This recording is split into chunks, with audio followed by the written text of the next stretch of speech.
Hey everybody, welcome to the Nightly Grind. Tonight is January 27th, the last week in January, thankfully. The month is almost over. Thankfully. I don't know. I've always hated January. We have a couple pieces of news to do tonight, a couple short videos, and we'll be on to playing something. I know it has a tight crew tonight, small but mighty. So I'm not sure what we're going to play. We haven't discussed it yet, but we'll figure something out. First up on the docket is video game sales in the U.S. this year surpassed last year's number. Last year was $30.2 billion. This year, $30.4 billion. That includes hardware, software, in-game purchases, peripherals, and others. It's probably broken by all those pre-sales for the Nintendo Switch or whatever else it's called. Well, yeah, I wonder when pre-sales went on. I don't know. It might be this year. And they may not count them until it's actually sold. Yeah. And it also included a record number of titles for PC games. Most of which were published on Steam. I was going to say, not all of them good either. So I thought that was pretty. I mean, $30 billion. That's a crazy number. And I also saw somewhere $99 billion worldwide. That's insane. $100 billion industry. Yeah. Crazy. Yeah, it's amazing. Will it go up this year? What came out this year that might have helped? Pokemon Go, I guess, would have helped. They made a lot of money on that one. Overwatch?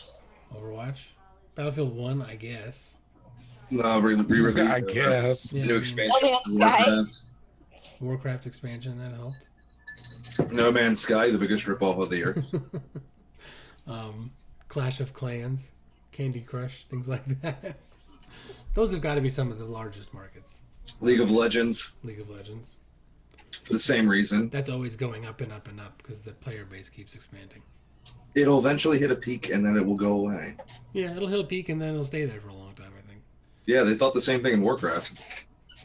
It did stay there for a little while and then it dropped. Yeah, but I'm saying eventually you're going to have that, it's going to reach a high point and then it's going to fall. Critical mass, yeah. Yeah. Yeah, it happens with any game. It just happens that these games take longer than others do. Some do, some don't, but it all depends. Right. Generally, it's going to depend if something else comes out and takes a challenger to it. So far, nothing's been, good, we'll say. Yeah. But And especially it's tough, I think, like with League of Legends in the MOBA universe, or the MOBA genre, because there's so much investment in learning the game that people, I think, are wary to change from Dota to League of Legends or vice versa, because they've invested so much time in learning that game. Don't knock out Dota 2, because Dota 2's got an extreme population as well. Yeah, they have a huge number of players. Yeah. Absolutely. Still. Yeah. And they are the father of the genre, more or less. So. Yeah. And then you have like Heroes of the Storm taking up third place. But that's a more casual version, at least in my opinion. But I thought that was interesting. $30 billion. And $30 billion last year. That's insane. But anyways. Some exciting news came out yesterday. Square Enix and Marvel have announced the Avengers Project, which is the start of a multi-game partnership between the two companies. The Avengers Project is going to be headed up by the Tomb Raider developer Crystal Dynamics, and it's also going to be in collaboration with the Deus Ex developer Eidos Montreal, I think. They're going to be working on the game as well. At the very least, I'm excited that Activision is no longer involved with the Marvel franchise, because they have been doing a terrible job. Does anybody have any faith that this is actually going to make a good game? I was thinking, what a two-edged sword. It's the Avengers, but it's Square Enix. I mean, Tomb Raider was a good game. Yeah. What else? The Deus Ex developer also will be involved in some way. They're collaborating.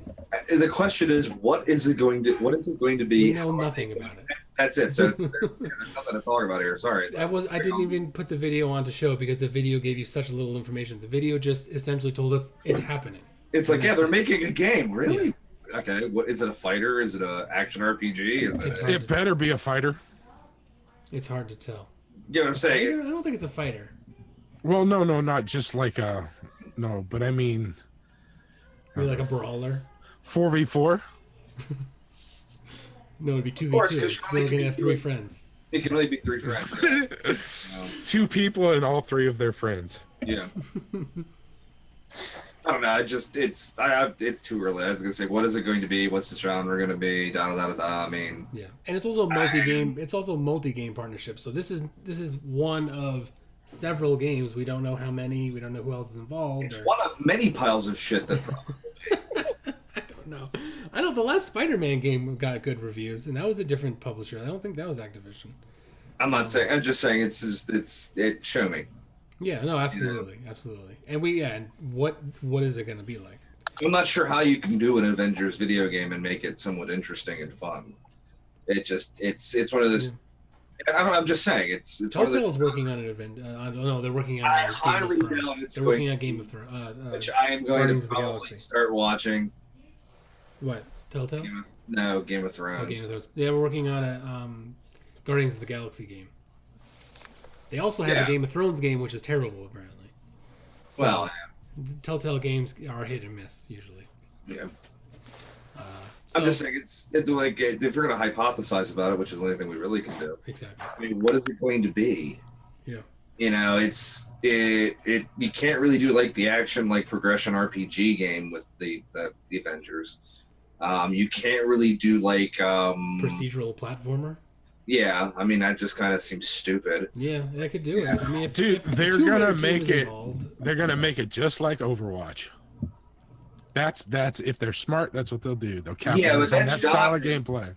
But the thing with that is that I mean we're gonna need our superhero expert here, our comic book experts that chime in. But I mean, Because you'll have all those different kinds of characters to mix and match, just like in yeah, Overwatch. but I mean, can you do that? I mean, you could do that with. I would rather they do that Can than they an do that? RPG. And the reason I ask, can they do that? Because doesn't Capcom own most of the rights to that shit? Marvel versus Capcom, unless that partnership is know up that or one. something. Yeah, I was gonna say because that's been the big thing with them is because like the whole Marvel fighting game aspect is very very difficult with the characters because they have to be careful who owns the rights to them. That's been some of the issues with like getting Wolverine back into them and so forth and so on. But if it's not made by that company, I don't know if they have the right to use the images. So. You know, Well, I don't I'm think you're sure gonna they have that thought big of about a it if they're universe. going to make an announcement for it. And even then, it's fucking Marvel. Really, what are you going to do? It's everybody versus the Hulk when it really boils down to it. There's like nothing to beat the Hulk, which to say. I don't know about that. Hulk could probably correct me more on this, but I know it is he like wasn't in the last Avengers movie. See, you say that. Or he was Captain But- America. Civil the War. Hulk is a character that in one of the Marvel universes they basically took to a random desolate planet and left him there because they realized he was such a threat. Captain Marvel is the opening. They didn't they You, pick a you woman? say that, but I seen him switch back to Banner with a woman just rubbing his wrist and saying, "I need the other guy."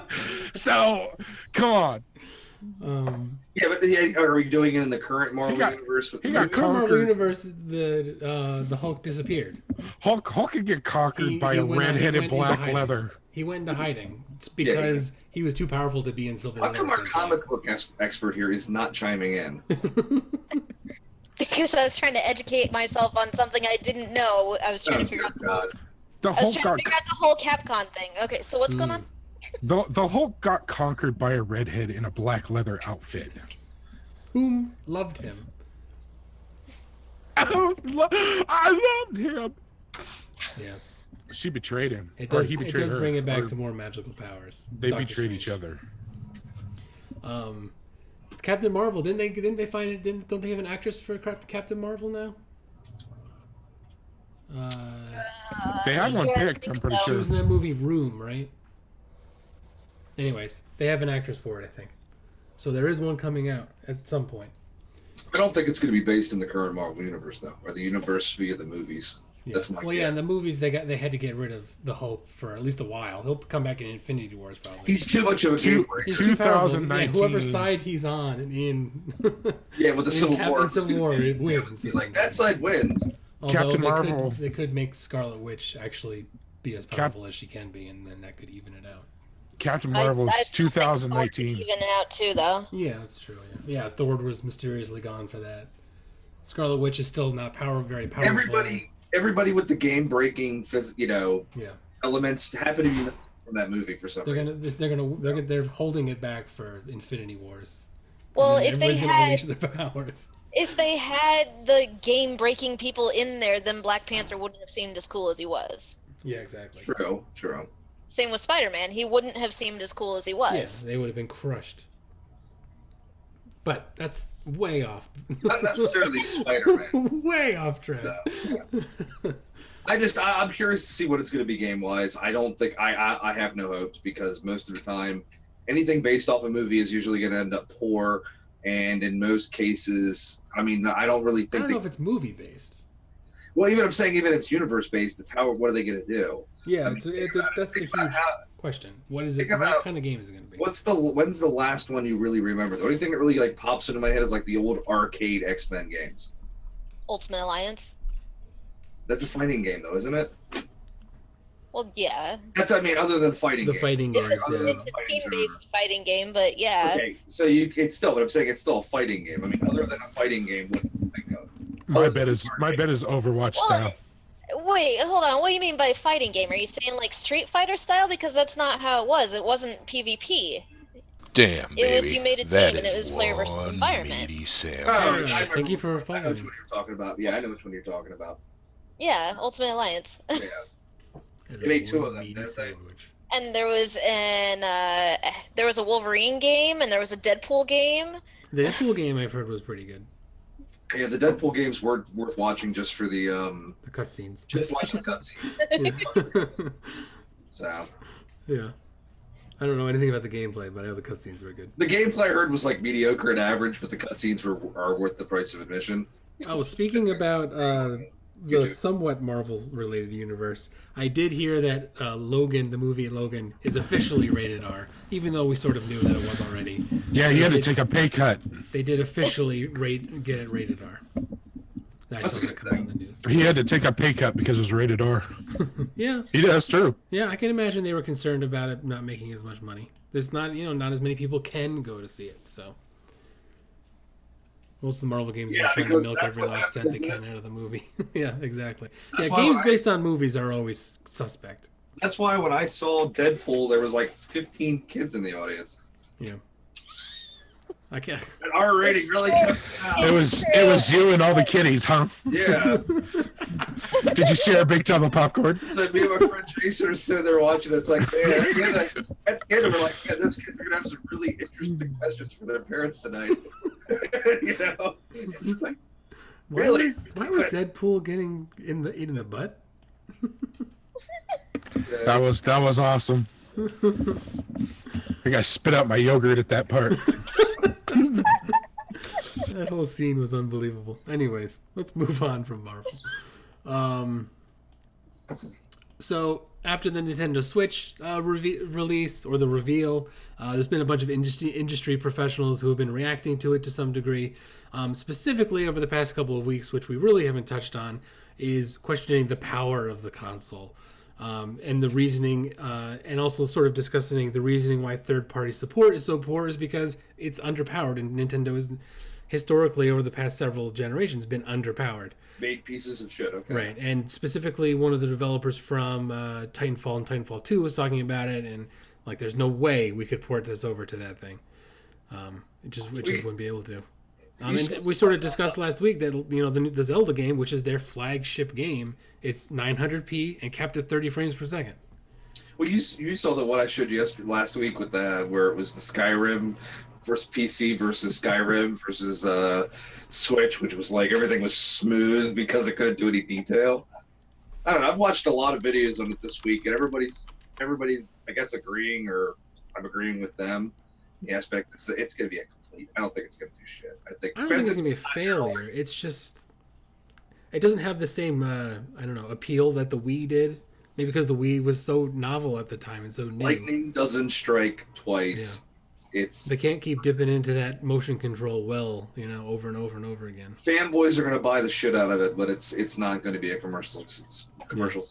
It's and the only thing it's really going to be pushing is custom made games for it, or games that aren't really graphically, powerful. So it's a really cliche. It's going to be a cliche system for people that want the type of game for it. They're going to buy it, but why would you want to? If you're a gamer and you do like those types of games, but you want a larger variety, why would you spend it for the Switch when you can get most of those games for the PlayStation 4 plus have a hell of a lot larger library and a better overall system? My only thought is that they want to get away from the hardcore, if you want to call it that, console users, and they want this niche, group-oriented gameplay, which is clearly what they're pushing with this thing, is the group play. Even the Wii was all about party games. Yeah. That was the best part about it, was the party games. Right. Most people had played bowling more than anything else. Right. I fucking love that bowling. It was a great game. I mean, and it was free. It's freaking free.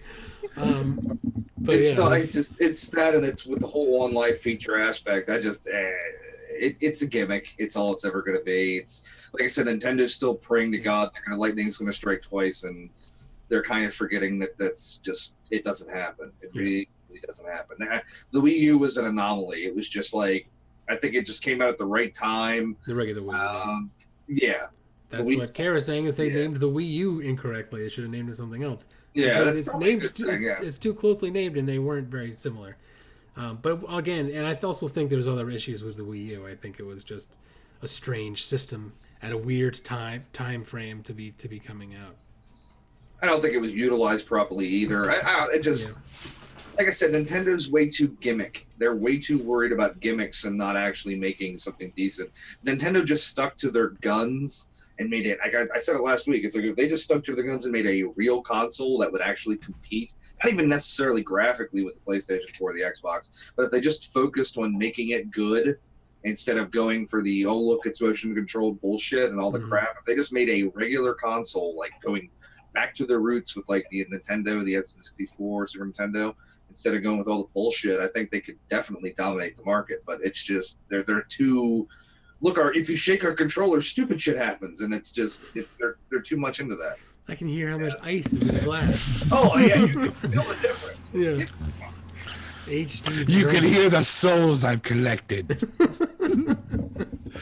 And the thing is, it's like that. They could really get dark and evil and like make like really like think about like playing Manhunt on like the Switch, where it's like you could feel the pulse of the guy you're strangling. The heartbeat in the neck. You know what I mean? That's the kind of shit that would make that system.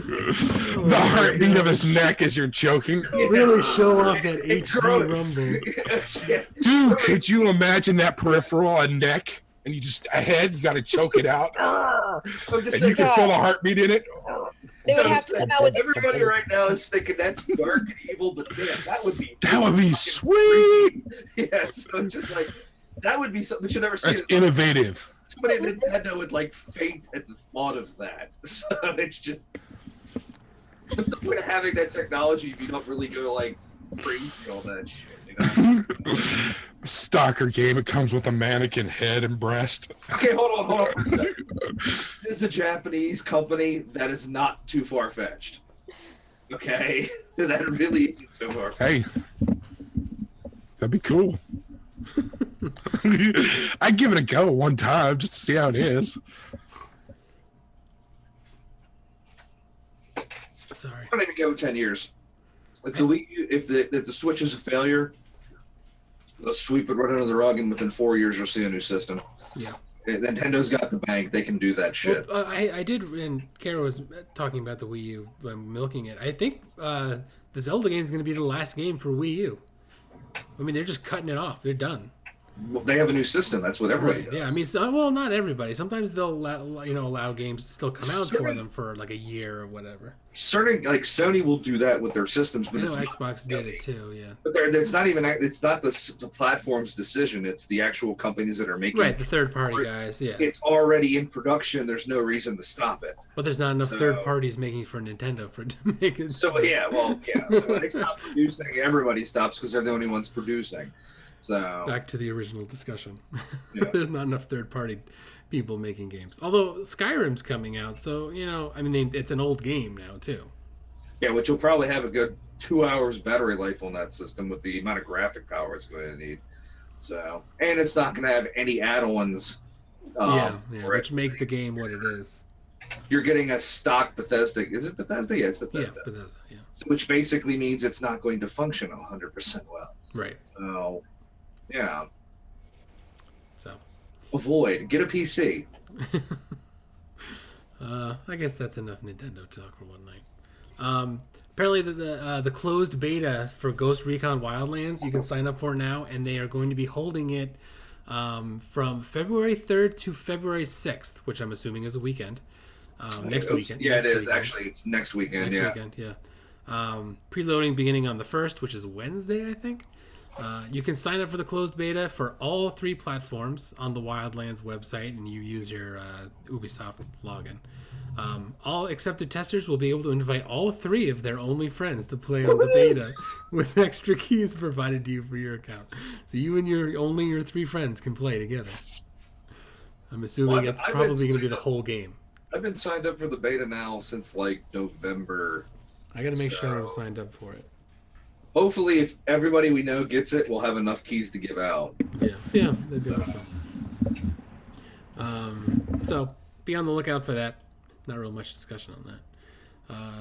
I'm looking forward to testing it just to see how it is. Yeah, because the game, It's supposed to be the full game, well, the Oh, game. wow. The game so all content is open. Well, that's nice. I mean, but how much is it? Is it going to be like? Tom's like, what's going on with your mic, man? Was yours? I might have been tapping my fingers on it. Oh my gosh, I was laughing. That was the look of I forgot to mute the mic. I mean, the danger always with these is you play the game and you hate it and you're like, I'm never buying this. That's what happened with me with The Division. I'm like, I enjoyed the PvE, but I was like, it seems really I want to be shallow. pleasantly surprised by this game. I do. I'm The only tempering problem any is expectations. they're bragging about how big of an open world. It's the biggest open world today. Open world usually means a lot of boring nothing, along with some stuff they forced you to do if you want to do something. Yeah, I can't remember. And it's repeat. Nothingness in between the little towns you actually do stuff in. I think it was Sterling or Total Biscuit that basically made the comment about that with Ubisoft, being that their problem is they're so worried about having this open sandbox world that they forget that it's not fun when there's no sand inside. You know? Yeah, I don't want to explore nothing. Or it's just sand and no shovels to use with the sand. Yeah. I don't mind if I'd like to see like patrols and stuff that I'm in the middle of going in to do something and a patrol is just sitting around having lunch. What's Eating a tuna salad sandwich and I walk into it, you know. It'll be interesting to see, and I'm looking to get it. I'm looking forward to giving it a try. But that's going to definitely. I mean, that's yet again. That's the old aspect of why game companies don't give out demos anymore. Mm-hmm. Because if you taste it and you realize it's shit, you're not buying it. They much rather you buy it and then realize. Well, it depends. And then If it's last sugary, night- you'll keep coming back for more. Well, that's it. But that's the whole thing with demos. They would like we've talked about this. I mean, we That's bullshit going to about lead us this into a all discussion the time. later. Yeah, but I mean, it's a lot of that where it's, and there was once a time where game companies wanted to make a great game because that's how they got you to buy it. Now it's they hype it up, and then once you own it, it doesn't fucking matter anymore. Well, I remember getting like PC Magazine and stuff, or like PlayStation Mag, and then every once in a while a disc would come like glued to the front, and it would be like demo discs. 4 or 5 Oh, demo God. discs were awesome. I remember back in the Just day, a little flavor enough to go, you know what? Someday down the road when this comes out, I'm gonna be looking for this. I'm Not looking forward to it. not even that, like the old Xbox magazines, because back when that's how long I played consoles. They used to come with like the Xbox magazine would come with the disc that would come with all kinds of shit on it, where you could like get extra unlocks and all kinds of other shit inside for the games themselves. So it was like a lot of interesting stuff. But that was back when they had to make the games good, so you'd spend your money. Right. Now people will spend, like you said, $30 billion last year. They can literally box and seal it and send it to you, and people will buy it. So it's there's no real like they don't have to worry about making the games good anymore. So Well, people aren't doing print media as much anymore, right? well, print media is The it's magazines still irrelevant. sell to some degree. A lot Yeah, of them have moved online. yeah. But it's just it's still the aspect they don't have to worry about making good games anymore. But either way, going back to the Ubisoft aspect, that's the biggest worry I have with that game. Where it's going to be an amazingly massive, huge map, and there's going to be like literally 3 things to do. Yeah. And it's once you get done the 3 things, it's going to be. No, I've seen the map. The map is massive. Wide as an ocean, shallow as a puddle type of deal. Yeah, exactly. So it'll be interesting to give it a try, and There's a lot of stuff on the map. I've seen the map is large. It's got a lot of things to do. I just don't want them to be repetitive. Well, that's the whole thing. It doesn't matter if there's 1,000 things to do. I mean, realistically, like you look at the Far Cry games, Far Cry is awesome and they're huge, huge maps. But realistically, there's only like 3 things: hunting random creatures, attacking like points, and like a few little dinky missions that are pretty much the same thing over and over again. After like an hour in the game, you've done everything. Now it's just rinse, repeat, redo. So there's really no challenge to the game at some point. It gets to the point where it feels more like a chore than actually fun. Yeah. So that's like I said, boom, wide as ocean, shallow as a puddle. So it's just that's Ubisoft, like every game they make. So we'll see. Yeah. Well, I hope they prove us wrong. I really do, but I'm going in with tempered expectations. Yeah. In other Ubisoft news, the second year of Rainbow Six Siege has some new information out. The second season, or second year, whatever you want to call it, is featuring 8 new operators. They're going to come from Spain, Hong Kong, Poland, and South Korea. We assume 2 from each. 4 new maps, 2 new weapons, headgear, uniforms. It's sort of whatever stuff. I was gonna say, they could actually add concerned. new weapons to the characters, or just more. I don't know if it's new weapons overall or just new weapons for those characters specifically. Probably new weapons for the characters. Then I don't think they're going to. That's sort of like how it worked with the Japanese characters. Various other perks and bonuses. Following the Spanish expansion, which is coming out February, March, I'm not quite sure. The operators from Hong Kong are expected to be out in May, Poland in August, and South Korea in November. So fairly regular updates, which is nice to see that they're still. I mean, this is 2 years removed from the game releasing, and they're still doing a fairly good job of releasing content for it. So. I'll give it credit too. It's still an unbelievably fun game to play. It is. And, they did a good job with it. Yeah, we have no problem hopping in and doing bots first for a while. It's and then switching in. Yeah, once in a while. Yeah. It's still not boring for me. Yeah. And even though I have had my ass handed to me a few times, and Two down. mostly by friendly teammates, shooting randomly, emptying the clip, screaming like Rambo. It's still a very fun game, and it is, you never really get your ass kicked to the point where you're like, I don't want to play this anymore. And if you do, it's usually because the guy, that one day I did report that guy because he literally just he wiped JT. He was a meanie. That was not even, it wasn't even funny. It was literally just yeah. Yeah, if he wasn't cheating, dear God, he must have been total pro. I mean, like pro. Yeah, smurfing or something. Not even smurfing at that point in time. It was pathetic how bad. Well, for him to get matched up with us. Yeah, it's just like he's on a new account or something. I don't know, man. It was. I have not had my ass kicked that bad in a long time. So, I don't know, but yeah. I give it credit, man. I mean, that's one of the few Ubisoft games where you can actually say they got something unbelievably correct. So yeah. Other first-person shooter news: Battlefield's first DLC, called "They Shall Not Pass," has released details. It's going to include 4 maps, breaking up the player base yet again.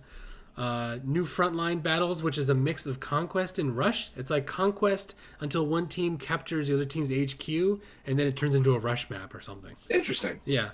They're going to have 2 new tanks. Actually, you know what? That's really interesting for the fact that it's almost like a real combat thing where it's like the attack retreat aspect. Yeah.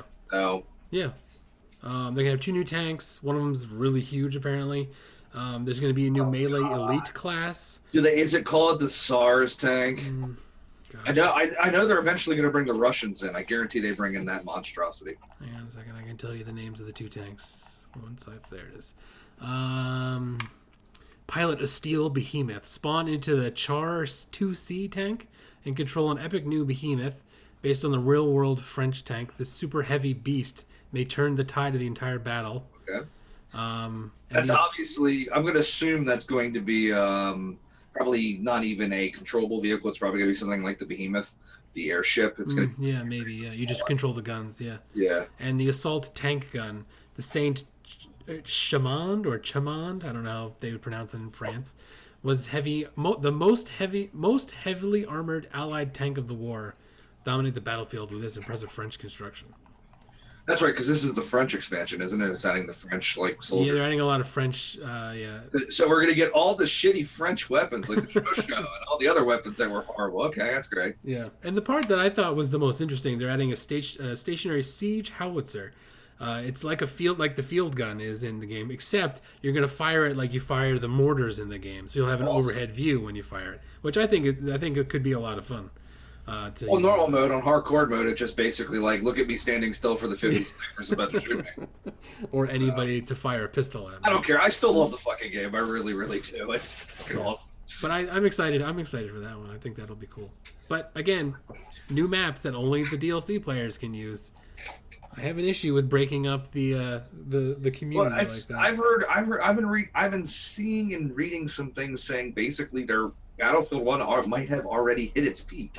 They're talking about how its numbers are dropping off. Makes sense, yeah. And I think it has a lot to do with some of the balancing issues and some of the problems we've all experienced, which is some of the weapons are really, really just like flaky. Yeah. You know? And Clunky. I don't know if it's going to get any better. And it's like I constantly bounce back from normal to hardcore because normal mode gets really annoying when you have people running around abusing the shotguns, which are unbelievably OP. Even though it is fun as hell to use them. I will admit, Torn, I've been running Assault.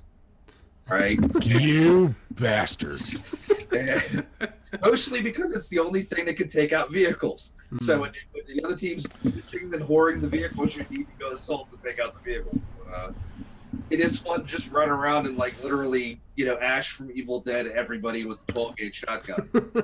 But you're muted, dude. Don't be staying in their own class. But I refuse to use the Hunter. I don't use the A10 or whatever. The shotgun, yeah. But It's ridiculous. I don't like the shotgun anyway. and it's the main issue I have with the game is I love the game. The game is great, but I think that I'd really like to see the map design change a tad bit because it's like in the more close quartered maps, it's unbelievably fun. But the bigger and the more open the map gets, the more it turns into a complete, utter sniper fest. Well, on the farther the range, the shotguns have to be competitive on the field. Well, I swear those things they can fire for. I swear for way too far. it's not as bad. Way too far. Open confrontation, just nothing between you and him. It's not as bad as the 12-gauge firing the slug from Battlefield Bad Company, where you can fire that thing and snipe people from the distance of the map. I know Bone remembers that back in the day, where you could literally just like shoot people from a distance. Shotguns firing 400 The slug, yards yeah. downfield. The slug is 400, ridiculous. And They you're nerfed out. that You're, quickly. but it is pretty bad when you're, like I said, you get into those normal Assault maps where it's like you're running around and you get killed and you get to see the kill cam and it's some guy like 100 yards away firing a shotgun and you're like, how the fuck am I dead? I know his arc should be like, Yeah, it's like, there's no way he's hitting me with that. so, but then you go play hardcore for a while and you get to that one. Like I said, it all depends on the people you play with, as always. Some of the maps are unbelievably fun, but then you get into those servers where everybody's a sniper and everybody stays on the perimeter of the map. Nobody goes for any objectives, and it's just you just spend the entire map getting your ass handed to you because the other team does it, your team does it, and it's just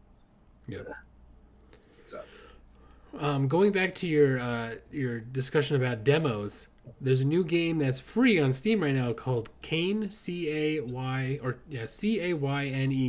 It's a free point and click horror adventure game for the makers of Stasis, and Stasis was a crowdfunded game which you can get now for like I think less than $10 right now. It's on sale.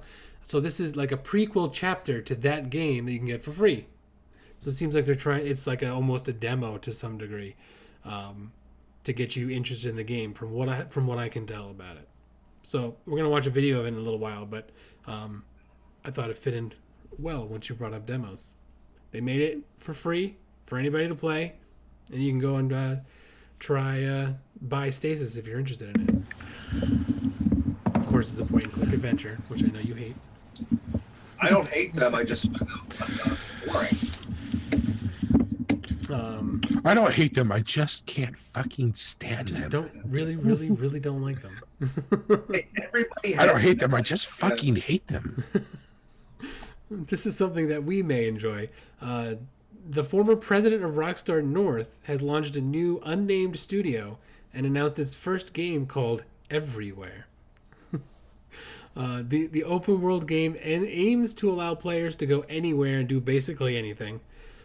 Quote, we're aiming to offer a huge variety of game modes and styles that not only tell our stories, but also enable players to live in the identities and adventures they most want to explore. And Somebody already tried that. It's called Second Life, and it didn't work too well. I don't know if it's like that. I don't know if it's that. Wait till the masturbation video starts hitting. Roll 37 takes key for that aspect, but isn't that what Grand Theft Auto 5 is? Yeah, more or less. To some degree. Well, and they made the point to say it's not going to be anything like Grand Theft Auto 5. It may have aspects of Grand Theft Auto in it, but it won't be Grand Theft Auto. They're using Amazon's Lumberyard, which I thought was cool to have maybe a bigger game on using that new.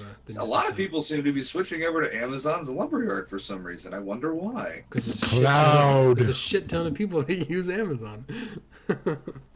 I don't know. It sounds interesting, but I mean, it's one of those things where let's go back to wide as an ocean, shallow as a puddle. Just because you can do everything doesn't mean anything's going to be worth doing. I'm lagging. You know what I mean? So, yeah. You're doing a max headroom, man. Yeah. For all the young people in the audience. Oh, there we go. Okay. I wasn't dropping any frames. It's that 80-40 that you're No, rocking. it was Zoom. It was Zoom's fault. Bullshit. Because I wasn't dropping frames on OBS. Anyways, so we'll be on the lookout for that. I don't know that I can play that. I am such a completionist. I would hate to get into that game and have it be. This is the same reason why I can't play Skyrim, because I would want to do everything, every quest, every achievement. I want to be in the Thieves Guild, but I also want to be over in this guild, and I want to do that, and I can't do that because I'm doing this. That's what you do in It would Skyrim. drive You me can do that insane. now. The old Elder Scrolls, you couldn't be in like certain guilds that were against one another. But now But can I do that everywhere? Now you can do it. Now you can be in all of them. Yeah, you can do it. You can go into the Mages Guild and never cast but one spell to get in, and never cast another spell again. You could do what that one guy did, which was kill everybody and place them in one building in the middle of nowhere. Like in Morrowind, I don't think you could be in the Thieves Oh my Guild and the God. Fighters Guild or something like that. If I remember I love. correctly. I'm still waiting for that Morrowind mod to come out because I love Morrowind, man. Yeah, Morrowind it's a good is game. fantastic. So Resident Evil 7 Biohazard released. Good reviews overall from what I'm reading. 2.5 million copies already sold. That's what I was surprised by that. They hyped it up enough to where, and the teasers are definitely total. I would say clickbait. They're designed to make people curious, which to say. I looked at it and I just went, nah, jump scare, boring. Well, it's sort of like, isn't it more like their original games? I've heard That's the that. word on the street. I've heard that, but after listening to JT watch the guy stream it, Well, he was just complaining because he was like, it's not a Biohazard game. Or it's not a Resident Evil game. But that's the whole thing. That's when you go, isn't it supposed to be like the original? And you go, well, it's not a Biohazard game. That's kind of like counterintuitive. It's like going against itself. But it's in the vein of the original, just not doesn't have the original story elements. The story elements don't matter, but it's definitely not the game that the original is, because the original was more 3D isometric, over the shoulder type. It's just first person, yeah. It's I don't know. I haven't seen any of it. I haven't watched it. I haven't really been interested in it at all. Even when JT was talking about it a few nights ago, I refused to even look at it. It doesn't even, Resident Evil's gotten too. Their storyline has got it too convoluted to even be interesting anymore. Well, we're on 7 at this point. Any game that goes to 7, their storyline's going to get questionable. I don't know because it's been getting a little bit stupid since like 4 and 5. So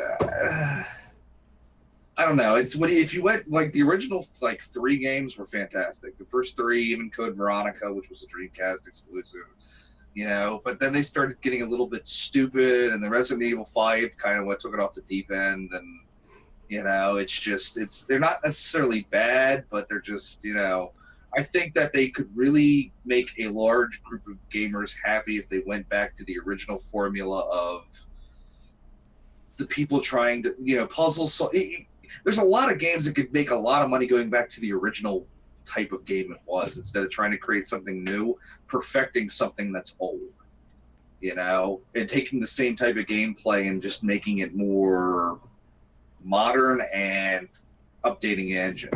There's a reason why when they do re-releases of games, they sell so high. It's not because people are like, I've never played it before. It's just people go, I want to play it again. And I just, I don't know. I haven't seen enough about 7 to know that, but I would love to see them do like a classic Resident Evil 1 and stick to the update the control elements, make it a little bit more friendly, and I'd probably buy it right away. I mean, Biohazard, or not. Revelations was really like that. Revelations was good, but I don't know. Sure. It doesn't really interest me. It's not a game that I ever played, so I don't have much opinion. I had trouble getting to the end of the very first video they released of it. The one where the show. It was kind of boring. Oh, boring. The old lady following up. Yeah, the old lady following the person. That's right. Yeah. No, so Tony, the original Resident Evil was about atmosphere. Mm-hmm. It was about figuring I was there. out what was going on. You played the original? I was there. So that was the key thing. Resident Evil started that genre. Silent Hill, I still think, perfected it. Silent Hill kind of took that whole oppressive psychological gameplay and just made it unbelievably fantastic. That's why I have the Silent Hill poster in the background. But it's just they've gotten away from that and went more action oriented style gameplay, and that's not Resident Evil. Resident Evil was about having 5 bullets left in your gun in a room full of zombies and going, how the fuck do I get through this? Do I want to pull out the grenade launcher now because I can kill everything with the grenade launcher, but the boss in the room behind it might fuck me now? Dude, Resident Evil was maddening when you only had a few rounds left and you had to keep doing it again and again and again. And oh my god! You get chased by the hunters with 4 bullets left in your Magnum, and you can easily kill that fucking hunter with one of those Magnum rounds, but realizing that you needed those 4 Magnum rounds to kill a boss later down the line, and cherishing those bullets like they were, everything in the world to you. So, yeah, taking the 2 green herbs and deciding whether you wanted to combine them into a super green herb or maybe risk getting until you get the red herb later. And it's just that, that was the thing that made the games great. Now that's what made it tense, because it was resource management. Yeah, and it was intense resource management. Yeah. You didn't have time to think about it. They really perfected that survival horror element, because it wasn't oppressive survival horror, but it was that aspect of, I just got my ass handed to me. Do I want to reload, because do I really want to waste the healing supplies to heal myself back up now? It was a definite switch in gameplay. It's just, if they could go back to that type of thing, I think they would set records in sales. But I don't think they want to. They want to have that action run and guns type of gameplay and jump scare shit. The jump scares in Resident Evil were great, but they weren't the only. It bugs me when they make me run into something hanging there. I never would have touched it any other time, but when I need to be quiet, there it is. Yeah. Is that all from that? Yeah, I guess, yeah. Other thoughts? Okay. So we got a little bit more of information on the Windows 10 game mode this week. It may be available to certain users now. There's some confusion there, right, Torn? Well, it was supposed to be out Tuesday, Wednesday, and then they held it off. Bumped it back to the end of the week. Today or tomorrow, maybe. To certain users that have a certain build, essentially they're giving it to game developers to make sure it works with their game and stuff like that. But it's going to have its own section in the system settings. You have to be in the right ring to get it. The right ring, yeah. Yeah, it's a ring. And then it'll be available to everybody else in the spring. The idea of it is that it's going to prioritize your CPU and GPU to the game running in the foreground, which we sort of thought is what it was going to do. It'll be accessible with the Win plus G shortcut, which I disabled my Windows key, so that I won't be able to use it. Not that I was going to use it anyways. And it will only work with certain titles to begin with, and then they're going to add more with time. But that's sort of why they're handing it out to developers early to make sure that it works, because they want as many games to work with as possible. But this really seems like something more for underpowered PCs. Chug. What do you need a glass for? This really seems like something for underpowered PCs. It doesn't seem like something for most of us. And if you're streaming, I'm not sure you want to prioritize CPU and GPU power to your game, because you're going to want your streaming service to take a big chunk of that as well. So it'll take some fiddling with, I think, for most people. But I'm curious to see how it works for middle of the road PCs, and if they can really get much frames out of it. We'll see. Why is this? I thought this was supposed to be something revolutionary. That's the fact. I don't think they ever said it was revolutionary. How's it going, Rock Rabbit 0099? I don't think it was ever supposed to be revolutionary. I think they're just adding something because gaming is such an important part of Windows right now that they want to sort of be like, yeah, we agree. We do care about you. Maybe gaming See, is like, we spoil ya. maybe You can only game on reason this that- laptop now with our new Windows gaming mode. Yes. I don't think it's going to go that far. Nah, I don't think so either. Yeah. But they may sell it as such. I haven't looked into anything on this. Anything that says Windows gaming makes me like want to cry out in horror and fear. It's just it's just resource You prefer the management, term essentially. Mac gaming. It's No, resource no, management within the system. It's is called what I remember gaming games for Windows or whatever that yeah. horrible thing All they was. think is money. Yeah. Well, if they think they can sell another laptop, There's no They're gonna yeah, do but see, that doesn't bother me anything because that's all everybody thinks of. They're a company. They want yeah, to. it's their job. Yeah. If anything, they're trying to make it more beneficial for people that want to play games on their Windows without actually having Windows completely destroy their OS. So I mean, yeah, it's definitely going to be. Well, they've been really doing that whole we're going to be there for the PC player too sales pitch here lately. I would think that Bone's probably right. It's probably going to be better for resource management for systems that aren't OP. Yeah. I mean, like I got 32 gigs of RAM. Yeah, I'm not going to have a fucking problem. Yeah, if you have an i7 and you have i7 I bet it's gonna help me a little bit. New graphics card, you don't need to worry about resource management. i7 1080 32 gigs. Yeah. Whatever. I don't have a fucking problem. Yeah. Um, They're not going to market it to you. yeah, but I mean, for people that are running like 4 gigs or 8 gigs that need to have their system like tweaked to really, Windows. It's about Windows. Yeah, I mean, they're going to actually do something for them. I mean, but for anybody that's actually a PC gamer, they're not going to do much. I mean, it's not a bad idea, but it all depends on how well it's implemented. I mean, if it's something that actually is automatically done for you, like I start up the game and the system automatically adjusts itself, that's fantastic. If it's anything that requires any type of user Bet it's not going to shut Damn, Cortana off. baby. That is one meaty sandwich. let's not talk about that. Thanks for following, Rock Rabbit.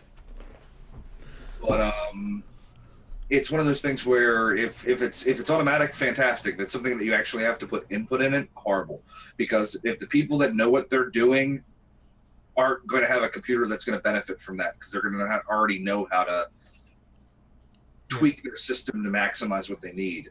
For the people that don't, they're not going to know how to actually engage it and make it useful in the first place. If it's too hard, yeah. Well, there's probably third-party software out there that can do that already, probably much better than Windows is Without a going to do. doubt. They're gonna want to keep certain services on that other third-party stuff will just shut down, no problem. If the window, if it's implemented where it's like a single button press, and it's idiot proof, then they may have something on their hands. Oh, I bet there's probably going to be a button you press, and then there's probably an advanced setting type thing where it gives you a couple extra really tweak options. certain things, yeah. And see, the cynic in me comes out and goes, if this is something that you can already have in your system, why wasn't it a part of the original package for Windows 10? You know what I mean? It's kind of like this is a day late and the dollar short. You know what I mean? So, Yeah. Well, I mean, it's nice to see that they're still adding things to it. well, according to what they said, they're not going to be releasing another OS, right? This is it. Really? Kind of I never thing. saw that. Wow. I thought that was. That would be mind. I know they're trying to get everybody up to a certain build for Windows 10. I could have sworn they said something along the lines that they weren't releasing new OSs after this. It was just going to kind of like Keep evolving. evolve from this point forward. That would be stunning. That would be stunning. Ooh, it's blue this year. Cool. Well, that's why they wanted to go with the whole like yearly. They changed the box color. Yeah. It's not really blue. It's kind of off pea green. I mean, if they were going to do something like that, that would make me think that they were going to start charging a yearly fee to use it. Yeah, I thought that was really funny to be honest. If they charged a yearly fee, I would revolt. The start button's a triangle now. Probably have to pay for all your security updates. Yeah. Yeah. It's the future, man. I mean, shit, they'll just call it DLC and people will buy that shit. So, I mean, you know. They can start a Kickstarter. They'll package it as a skin. So if you want to change, like, the color of the box or the loading screen, Yeah. so blue will now be green. That'll be $10 and, you know. If you want a new sound for when you start. Yeah, exactly. You see? I mean. Off to the Windows Store with you. Pay attention. Which you can do right now without doing anything. Most people don't know Go that. to your sound settings. Ixnay on this Edding say. Remember, we grew up with the old fucking 95, 98, 2000 XP. You know, we know all the little tricks and tips you can do to it. A lot of people don't know that shit. So if they can sell it to them at an easy payment of $20, they will do that. Downloadable computers. Dude, I've been changing the way my Windows looks to make it less craptastic for a long time. Shit, downloadable computers with remote and desktop, you can set your system up to actually log in anywhere you want to. Yeah. So yeah, I mean, you can do that already. It's part of the stick. It's already part of Windows. Cloud computing. Microsoft's been doing that since like '98. They just didn't call it cloud. They just went, if you want to access your computer from a distance, you can do that. As long as it's online. This is for IT professionals, really. Yeah, but So realistically. they didn't have to go to your desk and do it. They could just Yeah, but I mean, honestly, you can still remote connect and It's just a vulnerability for everybody else. shit. One of the places I worked for last, that's how they did everything. It was not a computer system built on. Your system never had anything on it. It was just connected to your computer via virtual network. Interesting. So there was nothing actually on your computer. It was just a hard drive for like the most basic server connection stuff. Everything. I wonder if that's kind of going to be how supercomputing is. Like you just have hardware and the whole computer just comes to you. You know, you just start it up and Once the internet gets fast enough, everybody connects to the if it supercomputer and your whole computer is just boom. The new version's there. we'd have to have a pretty huge leap forward in internet speed. Yeah, you'd have to have a dramatic increase in that. Not You necessarily. mean, I'm pretty sure there's faster speeds out there. The key thing with that is that you're still a computer somewhere still has to be running and still hosting stuff. So your limitations are based upon that anyway. And the idea it boils down to it: is it beneficial to have it hosted somewhere else and connect it to it virtually, or is it more beneficial just to have it here and connect? You know what I mean? As of right now, it's still better to have your. I'm pretty sure they're not going to give you the supercomputer on your end. Like a care package just gets dropped to you. Yeah. Yeah. Because every time, look, you turn off your computer for the night, you come back, that's the supercomputer, something entirely different than it was when you went to bed. I mean, 8 hours to a supercomputer is like 1,000 years for us. Yeah, but still, It's constantly working. Yeah, but see, the problem with that though is too. It like I said, you're dealing with a higher level of We've You're gone still way abstract. yeah. We've got we're like Like wildly abstract. Let's move on. towards going into Hey man, like, it's coming. It's coming. towards like going into AI. You know, it's like literally like it's like last night I was It's playing off like the rails. last night I was playing World of Tanks and Dialogue on, and The computer told me I needed to do something with my life. You can't hear you, Torn. We can't hear you. Yeah, you're muted again, man. I'm not talking about 100 years from now. It's the next thing. Uh-huh. We're moving on. You guys are a bunch of. That's a time. That's another discussion for another time, my friend. We could go on that for. Yeah. We try and keep it short. So moving on to a quick movie stuff. The official title for Star Wars Episode 8 was revealed. It's going to be The Last Jedi. We don't know what that means. It could mean that Luke was the last Jedi or will be the last Jedi. It could mean that Rey is going to be the last Jedi and Luke will die or something like that. We don't really know. Or it could be meaningless. It could mean that Luke was the last Jedi and now Rey is a Jedi and so the title was fulfilled or something. But we know the title. If we really want to argue schematics or like the Semantics. semantics, thank you, you asshole. Moderated. Go wash your mouth out. No, Wash. He's technically the last Jedi right now, is he not? Yeah, he's the only Jedi that I'm aware of. So therefore, that's the entire title of the movie. He's the last Jedi. It's Yeah, the maybe, end of the last but- movie is handing the last Jedi his lightsaber. So obviously, the movie's going to pretty much be around, Luke and what he's going to be doing. Or he could make Rey a Jedi and then he dies and Rey's the last Jedi. Maybe the Jedi turns into something else Ooh. entirely. Because the Jedi in the It prequel evolves were- into something else. I like that, Tord. I like that. I mean, a when you lot. think about... You're muted again. Muted again. Holy shit. Then we have 50 more years of Star Wars movies. We're going to have 50 years of Star Wars movies. Yeah, but Regardless. I'm going to counter that with fifth- one. I'm going to counter that with one thought. Way too much merchandising loss in that. Way too much merchandising. Not having Jedi, yeah. Yeah, it's Well, Jedi is like their selling point. Yeah, but it would just be a different word. yeah, No? it could just be something called something. Because when you think about it, to some degree, the prequel trilogy, the Jedis were kind of a bunch of dicks. And then in the original trilogy, they were all about love and, that kind Now of they're thing. Jedi Putu. Now you have the new trilogy. Maybe it's going to be something completely different. They're gonna Maybe be the they're gonna Putu. be the Force users, or maybe The they're gonna, Force maybe users. they're going to just go to something completely different. They're the Force users. Aren't The they- really, really weird Didn't guys. we call them Jedi last week? Yeah, but they're now the artists formerly known as. The group formerly known as Jedi. The other piece of Star Wars news is Rogue One passed $1 billion officially. $1 billion. What do you do? I mean, Yeah, for $1 billion, you can do that. Yes. For a Yes. non-official Star Wars, I mean, it's an official Star Wars movie, but it's a Star Wars hold on, universe hold on, movie. What do they call it? Time out. Okay, it's owned by fucking Disney. By this time next year, we're gonna be drowning in Star Wars shit. We're gonna be Okay, drowning in Disney stuff. They own Disney. They own this. they're talking And about. Marvel? They're literally talking And- about like Rogue One is just like part one of their 50 spin-offs they're going to have. Okay, so it's They're just. gonna have a spin-off every You know other what'd be year. great? So You know what'd be great? A Disney Rogue One ride where they killed everybody at the end of the ride. Now, Saul, you're now muted. What you say? I said, Elsa's gonna be in the next Star Wars, right? Ooh, that would be good. I bet she's a badass Jedi. That's why there's no more Jedi. The last Jedi is Elsa.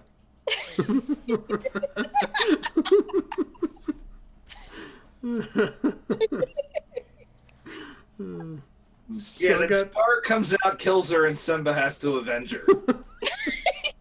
This is turning into a movie that I would watch. And then all of a sudden, Mickey I'm Mouse. so hopeful for this movie. Yeah, there's a new Pirates of the Caribbean movie coming out. Disney is going to be rolling it. I mean, Disney's already rolling. how much did they pay? They paid like $6 billion for LucasArts movies. The pile is so high they can't climb on top to And they've, roll on it. they've made over $1 billion with the two movies that they've come out with this Whenever Disney's bank account drops below like $50 billion, they just re-release Fantasia on VHS or Blu-ray. or VHS. whatever.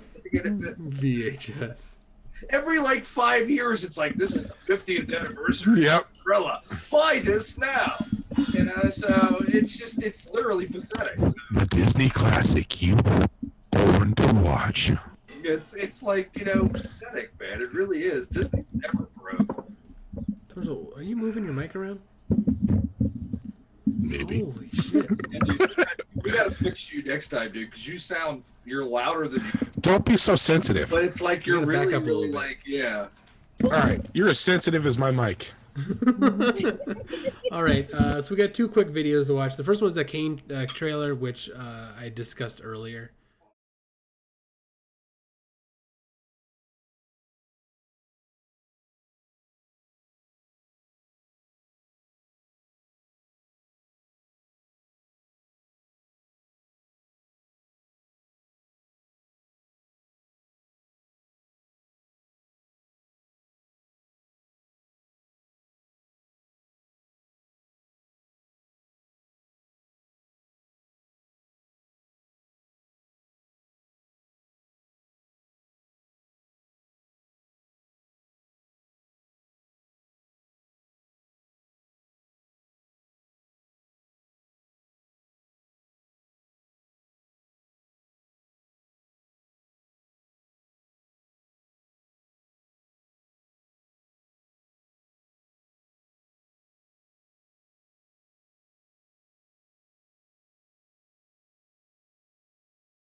Yeah. Yeah. Again, it's not for me. That's for sure. It just looks horribly generic. It looks like a mock-up of like a few different game titles. Like you could see like some Portal in there with the whole like testing aspect. Yeah. It just it just doesn't look good, and that looks like it's a mix-up of like 3 or 4 different sci-fi genres, and it just Yeah. Yeah, I mean, it's got a little bit of The Thing in there. yeah, for a price tag of $60, I do not think so. Yeah. So It'd have to get like amazing reviews. it also looks like they're trying to do way too much with it, and I mean, why can't game companies go back and take a look at Doom last year and realize that sometimes we don't want to think about the game we're playing, we just want to have hardcore visceral, demon killing fun and not have to worry about the whole judgment kind of So you're thing. saying it's like Doom and Doomer? Doom and Doomer, yes. Doom and Doomer. Doom and Doomer. Doom. Doom and Doomerer. Yeah. In other news, and this is sort of a last talking point that I forgot about, Pillars of Eternity, which you might remember as a crowdfunding game, has released a Kickstarter, I think, for It's Pillars of Eternity 2. Yeah, it's a Kickstarter for the second one, and if you've pre-ordered it, you get like a 5% discount. Or if you kickstarted the original, Yeah. you should have an email showing a coupon for it. What are your thoughts on on doing a crowdfunding for a game that's already successful? I mean, at some point they need to take some responsibility and take the risk themselves. But they are a small developer. So, Anybody got a thing before I rant? Anyone? Who gives a shit? I thought the whole idea behind Kickstarter was an idea for a game company or companies that want to try to do something that do not want to generally have the backing of like a AAA publisher. So if they want to bring their vision to the market and pre-sell basically on what's going to be, why not? Because basically, let's not mince things here. You're not supporting these companies 90% of the time. You're pre-ordering. Right. They usually already have backing. But you're already supporting an idea. You're not guaranteed a theoretical product. Yeah, If you're anything, backing an idea. Yeah, if anything, though, I would say if it's a company like that, that's already shown that they're delivered, good. Yeah. then you have a better return for your investment than you would anybody else. Because they've already shown not only can they do it, they can do it extremely well. I think it depends on the company.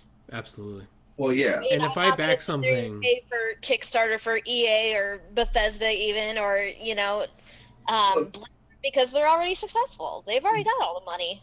That I'm 100% in agreement. I would imagine that they have money. The game, I would say, go fuck yourself, EA. I would imagine they do have some money. And yet you pre-ordered Battlefield 1. Shut up. But I like Battlefield 1. So as we talked about, we can bitch about pre-ordering all we want. But the truth of the matter is, pre-ordering will never go away until everybody stops pre-ordering. So, they need to stop doing that. We all need to stop doing that. So I mean, if you're going to Kickstarter a game, if you got pedigree, you know what I mean. It's the same argument that always comes out. Is like, I mean, if any company that's basically a development company wants to do that, why not let them? Sorry, isn't if you pre-order like a guarantee that the game's already coming out? Well, it's pre-order, yes, the game's coming. As opposed to a Kickstarter where it's not I think that's yet. I think that's actually a gray area. The idea is to come out with a product. The idea behind that is not necessarily. If you pre-order from Amazon, let's say, you're gonna get a product, or you're gonna get your money back. Yeah, but you're assuming a certain amount of risk. Amazon assumes a lot of that risk. You know, like if you don't get your product, they'll give you your money back. Let's not even but it's not like they lose money. Let's not even talk about who's offering said pre-order. If you pre-order anything, you're assuming the risk. Whatever you're pre-ordering might be a pile of shit. Well, yeah, but that's the same if you go out and buy a game on day one before it's got any reviews and stuff. Right. Yeah, that's your something that doesn't offer a pre-order. Right. But like if you're pre-ordering a game, you're guaranteed to get a game. If you're funding a Kickstarter, you're not. You're guaranteed to get nothing. Sit there and it's something that could just dry up. Well, there's It's not gonna dry up. There's two things about that, though. There's two things about that, though.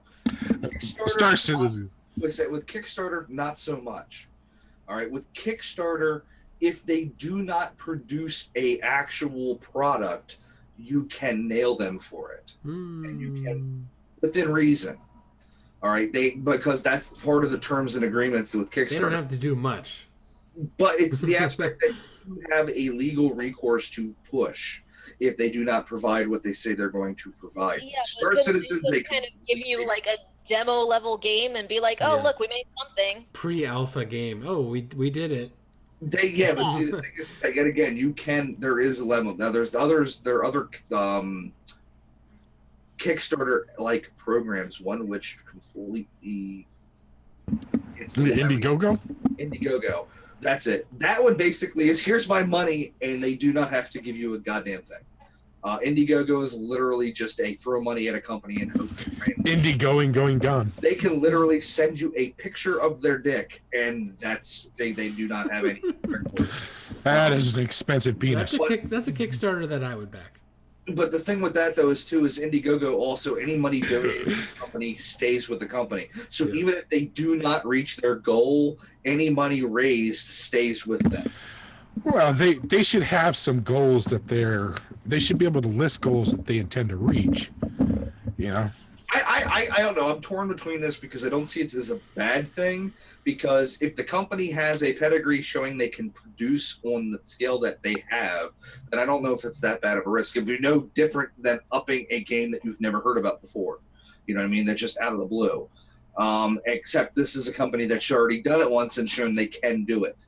So I mean that's a bonus. But is it a trend setter? I don't know. Because I mean, let's use like for example, like some of the other Kickstarter games that came out, like Mighty Number 9 and Which sucked. some other games that one just is the first one that comes to mind. But games that basically promised a lot and then ended up delivering nothing. If they came out and went, "Hey, we got a new game," I highly doubt they would reach their goal. So it's one of those things where it's kind of I think the market's going to dictate itself. Yeah, and a sequel. Well, and the other side to the coin. Yeah, but they're all sitting on a sandy beach right now going. Well, the Mighty Number 9, they made a game. I mean, people just didn't like it. Which Well, that's what I'm saying. is the risk. Yeah. But the guys who did Pillars of Eternity, they came out with the game and everybody was like blown away. at Yeah, what it's awesome. they did. Yeah. So I mean, it's one of those things where it's like it's fantastic. They reached their goal in 24 hours. They wanted 1.1 million. They've already passed it. They got it. So I mean, but that's the thing is that I mean, I don't know if it's that much of a risk. If anything, it's less of a risk because they've already shown they can do it. Yeah. They have a pedigree showing, hey, we will take your money and make something that you will feel like we actually did something well with it. Where, like I said, like the example of like Mighty Number 9 came out and said, we're going to make Mighty Number 9 too. It's going to be better than the first pile of shit. I don't think they're going to remotely hit their goal. I think everybody's going to be really, really skeptical and not want to put money in it. Well, that was one of the things that sold me on Star Citizen, though, was Chris Roberts has been around in the industry for quite a while, and he's made this kind of game before. Not the same, beast, but... All right. I'm going to say two things about Star Citizen right now. The first thing I bet it's going to be more. The first thing is that I've completely disconnected myself from it, from the way I was like 2 years ago. Yeah, I haven't paid attention. I'm just gonna wait. All right, and the second thing is that it's a waiting game at this point in time. Mm-hmm. And I think their biggest issue is I think they've kind of really overreached what they originally were going to intend to do versus what they actually are trying to do now. I think they're so far from point A and point B. They're God only knows what they're going to do. But for anybody that's throwing money into it, it's any crowdsourcing. Yeah, but the idea is that if you get more resources, you can use those resources to put more into it and make more accomplishments. Well, but the problem with that is that it's counterintuitive though. And what I saw was a lot Because you more have- around the verse and things like that. Content for people who are VIPs. Well, it's not just that, but it's like the aspect that you get more money, you set yourself higher goals, but then once you get those higher goals, it's the aspect of how much have you burned your own bridges to get there? You know what I mean? It's like, so I mean, it's the what they're attempting to accomplish is insane. I think with $100 million, you should be able to hire enough people to pump out a game in in the amount of time. Last takes it Better on than we've the seen. For sopping wet backy. I don't know what that means. The flip side of the coin to the crowdfunding thing that we were discussing before is the Banner Saga, I believe, was crowdfunded for the first one. They did well. They had a second game, which I think they funded themselves, and it didn't do very well. Now they're back again for the third game, and they're crowdfunding it this time. So I think part of it is these small studios just can't afford to do poorly. So they want to gauge interest to some degree on Kickstarter. Yeah, but see, it's the thing is that like I said, yeah, that's exactly it. It's gauging interest through Kickstarter. The reason why Banner Saga might have done better during the first iteration of it is that they had the Kickstarter to help them build their image. Yeah. The second one got released and nobody knew about it unless they were like literally part of the actual community. Right. I mean, it's one of those things where it's like, did anybody know Banner Saga 2 came out other than Bone? I didn't. So let me ask you something. Let me ask you something. When you do a Kickstarter, are you paying for the development of the game, or are you paying back? Are you making a return on the people that are actually funding the game, so they are getting a return on their investment, a guaranteed return on their investment? It's one of those things where basically you are being a paid investor. You are investing money into a game to see its progression. And you're being promised instead of like a regular investment where you're getting promised a financial return, i.e. I donate $50, I may get $100 back. You're donating $50 and then considering that you're going to be receiving a product back in the end turn.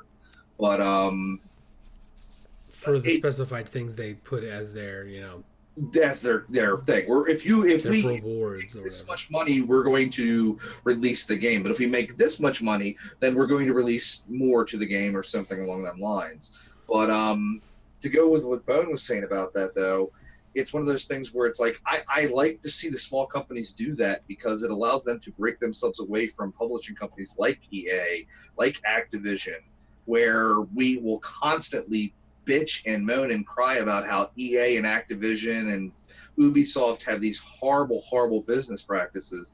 And if you really break it down, a lot of games where people will bitch about stuff, the game developer will come out and say, we didn't want to do this. Activision kind of said we have to build this into the game because that's what Activision wants us to do in order for us to publish it. So Kickstarter allows these small companies ability to make the game they want to make without actually having to sell their, souls to some kind of publishing company. But it's a risk reward benefit. It might work out for your, greatness, or it may end up being something you're going to bang your head against the wall over. So it's like any kind of investment. It's you don't know how it's going to turn out. You hope for the best, but we might end up with crap. So yeah. But going back to the other aspect, do you really want to, with the pre-orders of games, it's like EA's releasing so-and-so, here's $50. You don't know if you're going to get a good game or not. The only thing that's really backing it is that it's got a AAA publisher behind it.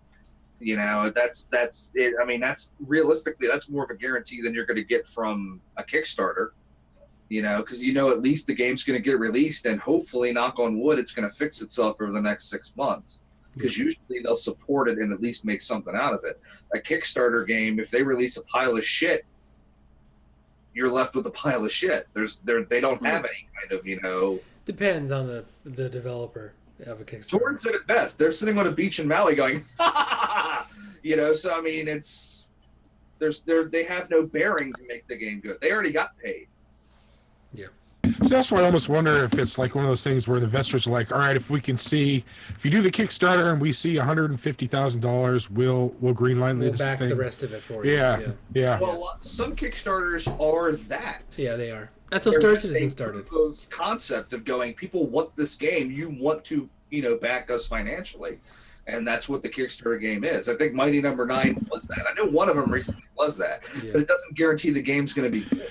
It just seems like especially over the past, I don't want to say decade, but recently, the investors seem to need to have a return much quicker to even want to get in. They don't want to take much risk right now. Well, talking about Limbo, it's like me and Bone have bumped heads on that.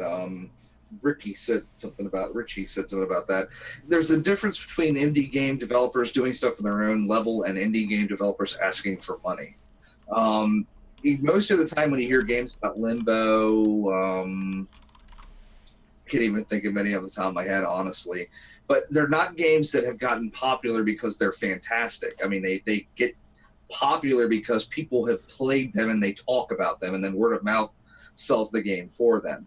I'm sure there's games out there that people have never even touched that are fantastic, but they've never been seen. So it's kind of a lot of the aspect of that until somebody sees it, talks about it, and it gets the press behind it, never really takes off. So it's just because the game is great doesn't mean it's inherently great or everybody's going to play it, you know. So there's a lot of for every indie game that's great, there's 1,000 indie games that are piles of shit. Just look at Steam. I mean, if you go through Steam and look at half the games on Steam, it's crap that you just want to tear your eyes out. They're horrible. You know, for every Limbo, there's 500 crap games. So yeah. Okay. Anything else? Nothing? Nobody else? Okay. So we'll be playing a game in a couple minutes after we take a short break. Don't forget to follow or subscribe if you're watching on YouTube later. All of our other information, website, and whatnot is on the outro screen. Next Friday, we will be playing games. We will not be doing a news week, but the week after that, we will be back with news. Thanks for checking us out.